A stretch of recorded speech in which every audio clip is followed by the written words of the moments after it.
вас все одно камера не побачить. Камери не.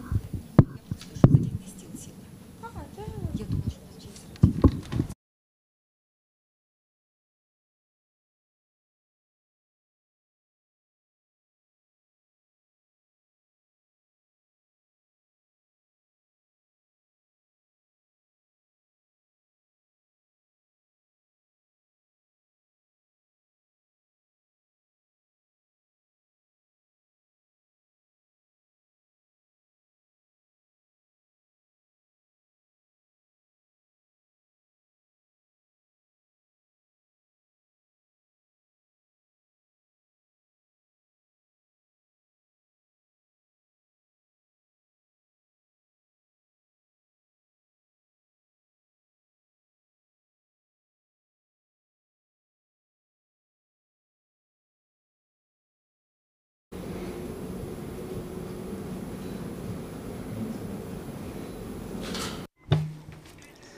It's August 3rd. Ukraine Media Center Ukrinform continues its operation. My name is Svetlana Cheparenko. We're starting our briefing about the new Ukraine's facility by European Commission to support Ukraine. This year, European Commission announced the creation of a new facility to support recovery, rebuilding, and modernization of Ukrainian economy. It's contemplated to be in amount of up to 50 billion euro for years 2024-2027. It will support Ukraine in countering Russian aggression and in recovery of the modern state. So we will be talking about this facility with Viola von Cramon, member of the European Parliament, Vice Chair of the delegation of the EU-Ukraine Parliamentary Association Committee.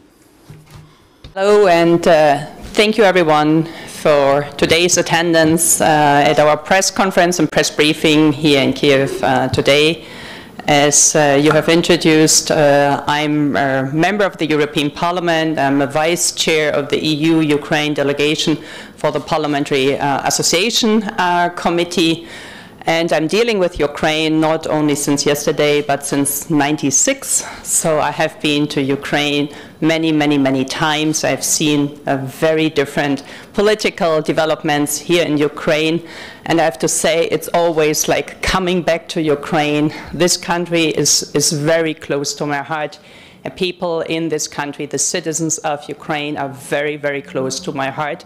And I can also speak on behalf of my colleagues in the European Parliament, while we are working hard from day one of the full-scale invasion of Russia to Ukraine.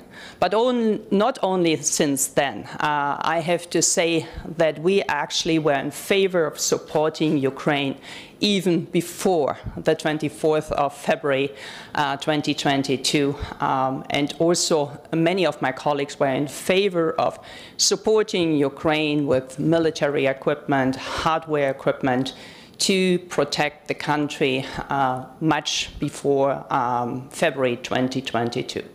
This is important to explain. This is important to explain that even we focus now with the so-called Ukraine facility on the next phase, on the reconstruction phase, on the modernization phase, the priority for all of us is, first of all, to win the war, to defeat Russia military on the battleground, to liberate all the territory, to make sure that the people in Ukraine can live in freedom and liberty on the entire territory of Ukraine. I think this is very much important to mention at the very beginning.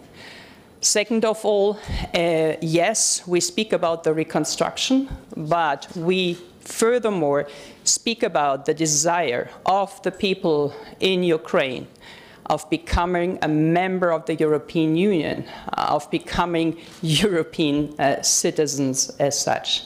And we know this is not a short-term approach. I would like to make sure that everyone understands we are just in the warming up phase for a marathon. We are not speaking about a 1 or 2 years procedure. We are speaking about a procedure which might take a couple of years. I don't want to be too, let's say, concrete in terms of numbers, but I'm afraid that even countries such as Finland, which joined the European Union under complete different circumstances, which had good governance in place. We speak about 5 or 7 million people, and it took Finland 3.5 years. So when we speak about the procedure now and under this very difficult military security political situation in and around Ukraine, I think we have to be realistic that now it is important for us to start the accession talks before the end of the year. And then we need to see that on one hand, it is a technical procedure, but on the other hand, it is a very lengthy, also political procedure. And these negotiations normally will take time. So Ursula von der Leyen, ahead of the conference, the donors conference in London, has come up with a proposal to start to bring to Ukraine money in different pillars. And of course, we speak a lot, we speak about the 50 billion Ukrainian facility, which means on one hand, we need to see in Ukraine a Ukrainian plan which should be set up by the Ukrainian people and not just by the government. And that is also important, at least for us in the European Parliament, that this needs to be set up in a democratic process.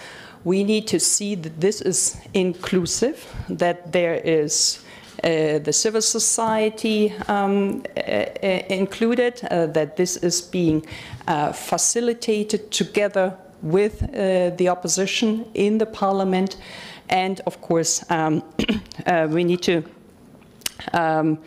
to make sure that the criteria which are set up by the European Commission are met as much as possible. So we speak about 3 pillars.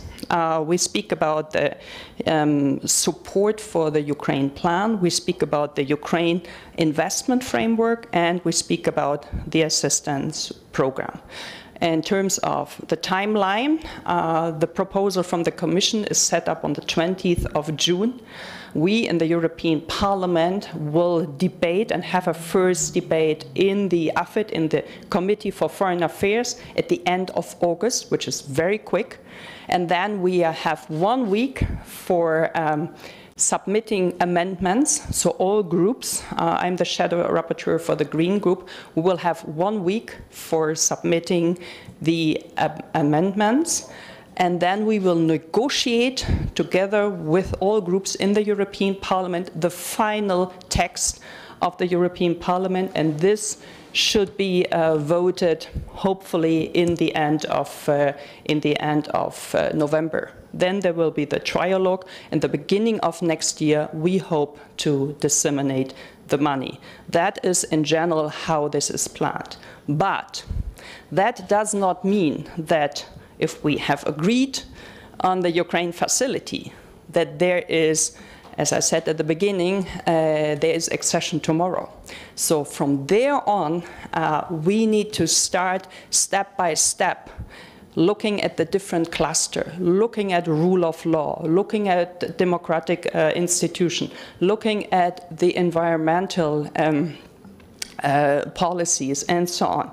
So we have the EU acquis on one side, and we have the current situation in Ukraine on the other side, and we have to narrow down and bring the entire legislative framework of Ukraine as close as possible to the EU acquis in the most speedy time. Let's put it that way. Maybe I can stop for now, and we will have the rest in the FNQ session. Yes, thank you. Tell us, please, what industries this facility will support? Pardon me?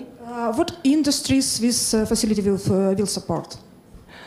Well, that depends, of course, very much on the concrete, I would say, conditions, which security we might give. I mean, so far what we understood from the Commission's proposal, but I've also spoken to some expert here in Ukraine. It's not really 100% sure which industry in the end might join and might go into the risk and might invest here. But I've heard in London and I've heard in other capitals that there is an interest, but it always depends on the conditions which might be given as an insurance for the industry. But for example, I could imagine we speak about agriculture, we speak about companies who are essential for crops, input goods, and there seems to be an openness and interest, for example, to come to Ukraine. In terms of, I know that construction site, building material, everything is very much needed here. I could imagine those companies would be very much interested to be in the first phase. But myself, we have of course not spoken to individual industries or representatives of industries. Thank you. Are there any requirements for Ukraine to receive this money from year to year? Well, yes, there are a couple of requirements. I think it is important to say that the plan which is being set up at the moment says clearly that it is not just the executive power which might then determine the money, how this is disseminated to the project. Of course, they are setting up the plan, but we will include, and this will be part of our text for the Ukraine facility coming from the European Parliament, we will include other actors in here as well. We will look at the municipalities, the cities, the regions. These are the actors who know much better than everyone here in the central place in Kiev what is needed for the people on the ground. Civil society is crucial, especially when it comes to sustainable building. We need to see how you can build up a climate-neutral living places, residential places, office places, industries, and so on. And therefore, we need different branches from the civil society. We need architecture. We need different experts, think tanks, to bring together this knowledge, but also to see how much we can, especially when we speak about circular economy, recycling.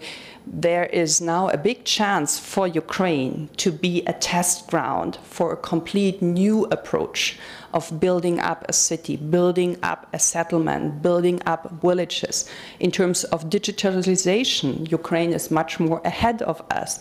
At least for me as a German, it is always embarrassing to see what is possible in Ukraine compared to my home country, Germany, and also to many other countries. So we can see, we can learn from the digital standards here in Ukraine. This is definitely a big plus.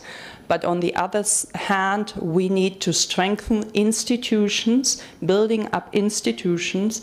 Some of them had been here before the martial law, to make sure that all the voices which are crucial for the reconstruction phase are being heard before we finally disseminate the money.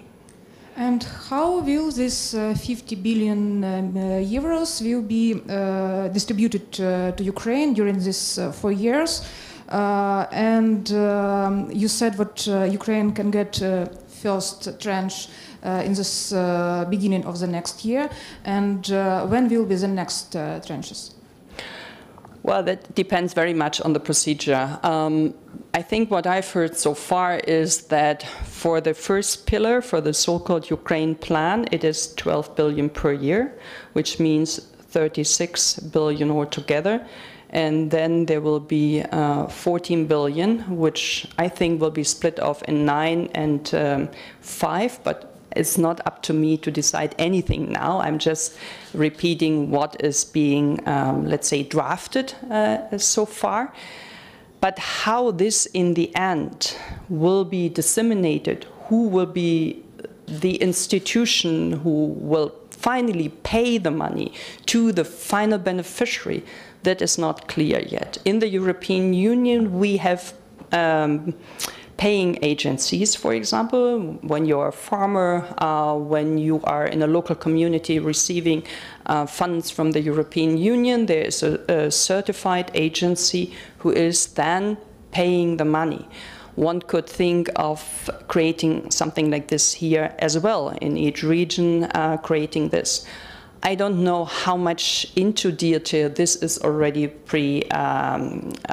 predetermined at that moment, but it is of course clear that as a member of the Budget Control Committee in the European Parliament, we will try to track the money as much as possible, because it is in the interest of the Ukrainian people, it's in the interest of our taxpayers in the European Parliament to see where the money is gone and for which projects the money is spent or invested. Thank you, Mrs. Viola. I will let journalists ask them questions. Колеги, чи є запитання? Доброго дня, Надія Юрченко. Just a second.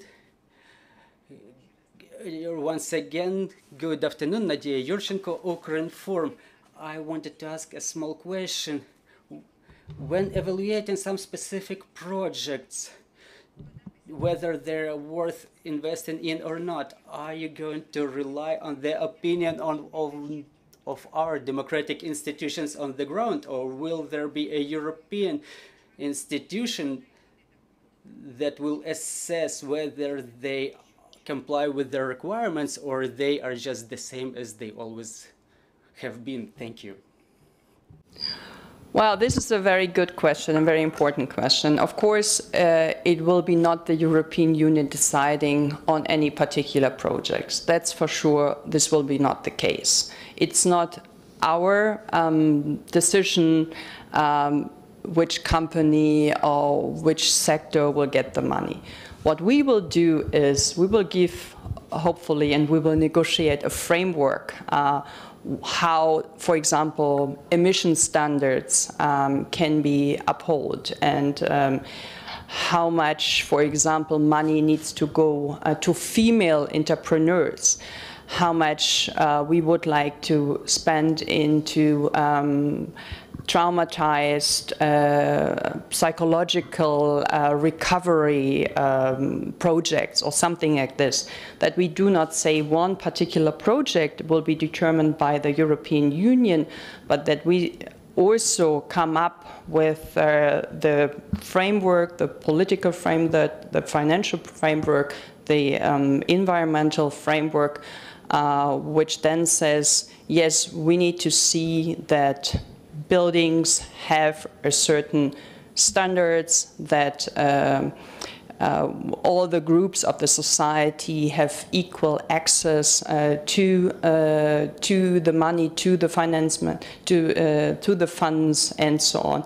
So this will be our role, to have an oversight of how the procedure is being organized here. And in the best place, we have institutions in Ukraine already set up who work very closely with the European partners. But it will be not us determine where the money goes. Прошу ще запитання. Добрий день. Any more questions? Good afternoon. Welcome to Ukraine. Ms. Viola, thank you for your support. I have a couple of questions regarding allocation of the funds. European Union set a requirement for Ukraine, the requirement of control of spending the funds. Can you please disclose details about the mechanism to be created either in European Union, or should Ukraine create such mechanism with with European monitors. So what will be the mechanism of fund spending? And another question is regarding Ukraine's accession to European Union. Back in 2014, there was a forecast of 10 years. The next year, that will be the end of the 10 years period, we have already fulfilled certain requirements, but are they enough to consider Ukraine as a full-fledged EU candidate, and how much years more do we need? Thank you. Absolutely. I start with your second question. I think this is very crucial to understand. Indeed, after 2014, after Maidan, Ukraine has done a lot of very important and very, let's say, outstanding reforms. We speak about pro-Soro, the whole anti-corruption institutional setup. We have seen a very vibrant media variety, media pluralism. Many things have been really reformed in a solid way, but some of the things have been, I would say, dismantled, not completely, but had to be, had to be covered up for the time of the war. And we have to make sure, if this accession process starts, all the institutions will be reactivated, reanimated again. And we have to adapt it, as I said before, to the European acquis. And that is a long procedure. Yes, Ukraine has done a lot, but when we look at media freedom at the moment, when we look at the independence of the judiciary, as I said, I work in Ukraine since '96, but nevertheless, the independence of the judiciary is still lacking. We still have a couple of questions. I know some reforms and some progress have been made even despite the war. There's no question about this, and that is good to see. That is reassuring. But when I look at other sectors, especially when it comes to, let's say, multi-party pluralism right now in the parliament, that's a bit more difficult, that's a bit tricky. I don't want to go into detail, but this needs to be improved when the war is over, and we will keep and watch it very carefully. So yes, Ukraine is on a good track, and it might be quicker than 10 years. You said from 2014 on, we said 10 years. Now we got the war. I guess we will see how much we can develop together. It might be 5 years, might be 7 years, whatsoever, but I see there's a big ambition from the Ukrainian people, from everyone in this country, to make it as quick, to speed up as much as possible. This is absolutely obvious, and that is highly appreciated by everyone in Brussels. Regarding your first questions, yes, there will be an independent board, so to say. This will be set up, what I understood, mainly by Ukrainians, but also by some independent international representatives. But how the mechanism in detail will work, I'm not sure whether this is already finalized. So the procedure, of course, will be that the plan from the Ukrainian side, the priorities which are set up from the Ukrainian side, will be as transparent as possible, so that what I understand is there is a digital way of following this plan. This is super helpful. There is no question about that. But then one must also look into the details of this plan. And to get access to this, I think some details must be negotiated. But in general, I think the approach is right. Roxolana Lisovska, UAPBC. Dear Viola, my two questions are not directly about reconstructions, but also about money. So first question, I saw that the European Parliament intends to confiscate the frozen assets of the Russian Central Bank. So how, as it's part of the 12th package of sanctions, how was this done and what were the obstacles? And the second one also about sanctions, how the European institutions monitor the implementation of this package packages, because Russia still can have this money for weapons? Wow, a very important question as well. I'm so sorry to say that the freezing and the confiscation of the central bank money plus all the individual assets of different, let's call them Russian businessmen, it was one thing, but to transfer this money and the assets into a reparation mechanism, a sanction and a reparation mechanism, is not that easy. Ursula von der Leyen, the Commission, her team, they're working on a legal solution for quite some time. It is not so easy, something which is really so proof that it would hold before court. So that's why it's a very lengthy process. But of course, Ursula von der Leyen had said in London that she expects 300 billion of this frozen assets, not just from the central bank, but maybe also from Russian business people, from individuals who are sanctioned now, will go into this fund. Some of us and some of the legal advisors say we would be very cautious. I think it would be better to prepare our taxpayers and our people in the European Union that they might pay more than we get out of this fund, because it's a very delicate legal question, and whether we can really 300 billion of the Russian money, I'm not so sure. That's why I think it is a bit, how to say, it's not a number we can really calculate on. Yeah. Your second question was about? Sanctions. Oh, yeah. That is up to the individual member states. And also here, I have to admit, my home country, Germany, is not a good role model for that. So we have a lot of companies circumventing the sanctions, working together with countries such as Kyrgyzstan, Kazakhstan, Georgia, Armenia, Turkey, and so on.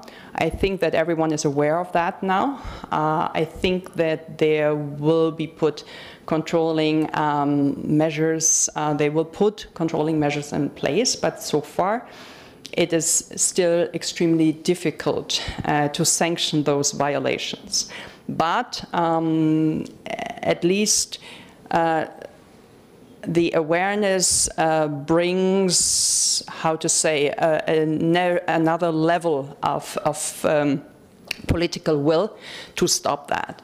So a lot of shuttle diplomacy has taken place from Brussels, from Berlin, from other capitals to make sure that those countries, which I have just mentioned, and Central Asia, South Caucasus, are aware of the political risk they are facing.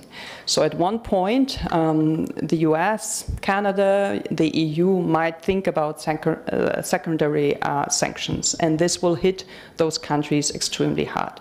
On the other hand, we in the European Union, in the member states, have to do more to really sanction and to fine those companies who deliberately circumvent the sanctions, and that had not taken place. Sometimes they were like reminded friendly, but this is not enough. It needs definitely much more, and I can just disclose in our government in Germany, so far there was not a political will from all sides. But we need to work on that, and it's not just true for Germany, it's true for many other countries as well. Володимир Сонюк. Володимир Сонюк, Political and Culture website. Ukraine will need not only to restore houses, bridges, roads, but there will be need to build a powerful defense wall on the border with Russia and Belarus. Something like Poland built on the border with Belarus lately. It is not millions, but billions dollars. Is there some understanding in European countries, in European Parliament, that these funds might have to be given to Ukraine, because otherwise we will be in danger and there will be no sense to restore roads or bridges or houses when Russia in any moment can invade once more? Well, a very legitimate question, to be honest. I'm not naive, but myself, I'm from the former western part of Germany, and I was never in favor of building walls. So for me, to think about now to build a wall again in Europe, wherever this is not a very promising outlook. So what we think is, of course, helping Ukraine to join NATO, making sure that you have security, you have protection, whatever it needs to make sure that no bigger neighbor will ever invade your country once again.